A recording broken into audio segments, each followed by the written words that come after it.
Hey, what's up everybody? It's JayViper here, and before we hit the video, I just want to say a huge thank you to the community. We have officially hit 60,000 subscribers on the channel. I never thought we'd do it, certainly not this quick, and it's just amazing seeing people in the comments section with like-minded ideas, and we're having great conversations, and it's just been an amazing run. And again, thank you. Now, let's get into a little more Veilguard. There's some pre-order numbers that we have to talk about because it's looking real bad. I went over some of these a while back when I said they need to delay the Veilguard. We'll talk about that a little bit too and just do a little comparison. Let's get to the video right after you like, subscribe, and hit that notification bell. JayViper is awesome. He's so good looking. He's got the crowd in all. Alright, so for this one, we're going to hit up Park Place. They've got an article that says, Dragon Age the Veilguard retail pre-orders 3 times less than Star Wars Outlaws, and Dragon Ball Sparking Zero. For those of you out there who don't know this, Outlaws super bombed. I mean, I called this a long time ago, but it's super bombed. They're talking like it's sold and moved about 1 million units, and what we don't know is that included bundles, because this was getting bundled with NVIDIA cards.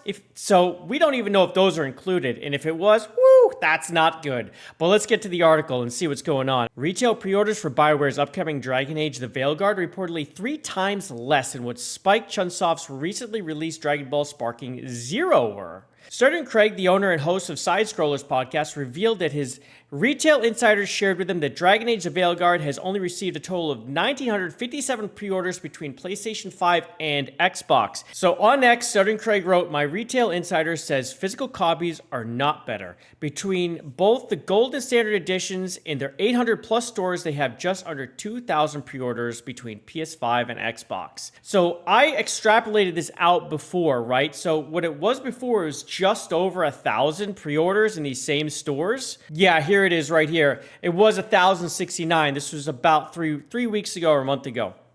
So when I extrapolated this out across all GameStops, that put us at under 5,000 total pre-orders across all GameStops, because 800 or 900 or whatever you want to say is a really large sample size. So you can take that and you can have a really close estimate across all GameStops, and globally that put us around 5,000 units, actually under. So if it went up, that's still putting us around 9,000 units pre-ordered across all GameStops. That is a horrendous number. So the retail insider, who managed over 900 stores, shared with that Park Place that these are 3 times less than Sparking Zero did in the lead up to its release on October 10th, 2024. The insider shared that Dragon Ball Z Sparking Zero had a total of 5,952 total pre-orders on the Friday before the game released on October 4th. So if this is 3 times less, we're talking this is really poor. So again, like this is gelling with what we're talking about above, like the pre-orders are way down. I mean, obviously we know that hardware sales aren't as much as digital sales, but they do track. That's the thing. So when you can look at the hardware sales, you can take that and you can understand how much hype there is behind the game. So if it's not doing well in retail, it's not doing well in digital, and that's going to track on Steam. Check this out. As far as top sellers goes, it looks like Dragon Age the Veilguard finally broke the top 50 into the 42nd position, but it only has 2 weeks to go. This thing should be selling a lot better than this if there's a lot of hype. And we all know when it comes to PC, people are going to lean a lot heavier into Steam than they are on the EA. So I don't even find that argument compelling. So when people say, yes, but it's also releasing on the EA app, like who cares? Like we know people are going to get it on Steam if it's on Steam. Those are the numbers to look at. So these numbers really do matter. You have to look at these. So it has moved up to 27th on the most followed list, and it's got 67,000 people following, which isn't actually very good. That's pretty low, but I'm going to show you how it's climbing up this list.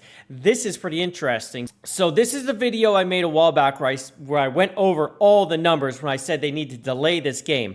So I just want you to look at what's in front of it. So at this point, it was around 35th most wishlisted, and check this out. Silk Songs #1, Deadlocks #2 on the wish list. Now we're going to scroll down. We're scrolling. All right, so check out these games that it's passing, okay? Only passed Light No Fire. Okay, we're past Dragon Ball. This has released. Silent Hill 2. This has released. Dune Awakening, Blight. We're going past Mecha Break, Dragon Ball Sparkling, Silent Hill 2, Throne and Liberty. Rooted. All 3 of these come off the board. This game has released. Winter, Indiana Jones. And here it is, right here in this position. So if we go over to Steam right now, right, on top wish list on Steam, if we scroll on down, it's right here in the 25th position. A lot of those games have come off the board. What has it passed? It was below Carlson by 1 spot, and it was above the Beast. So really what has happened is Carlson has dropped, Veilguard has gone up, and the Beast has stayed right in here in line with it. So it really hasn't moved up the charts in an organic way. Things have come off the board because they have released.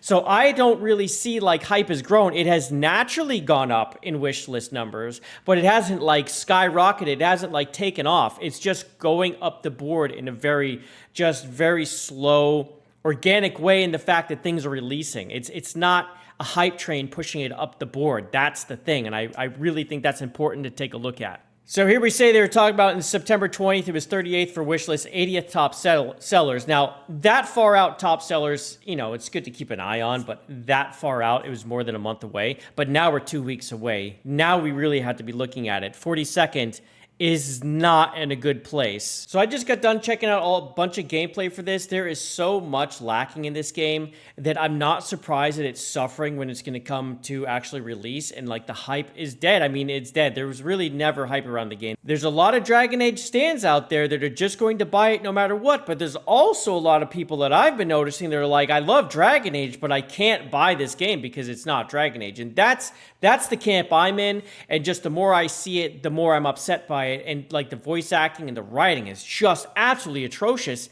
And it's like they took a lot of the lore and just threw it out the window and just making up their own lore as they go. So these numbers are not surprising. I don't think this game's going to be just a complete flop. I mean, it's going to sell like probably 2 million units. This is not the next Inquisition, folks. This thing is not going to be the next Inquisition. And in order for this game to be worth this kind of weight, 10 years, it has to see Inquisition numbers, which is around 12 million units sold. This isn't going to come close. It's not going to get half of that across all platforms. It's not. And I would be interested to see if EA and BioWare are going to be honest with us with the sales numbers, but I think we're going to be able to have a really good idea of what the numbers are when they hit Steam, because we're going to see those numbers. We can take those numbers and we can project exactly how well it's doing. If the concurrent numbers on Steam never even hit 100,000, then this game is going to be a huge money loss. And really, I hope it is, because we have to stop rewarding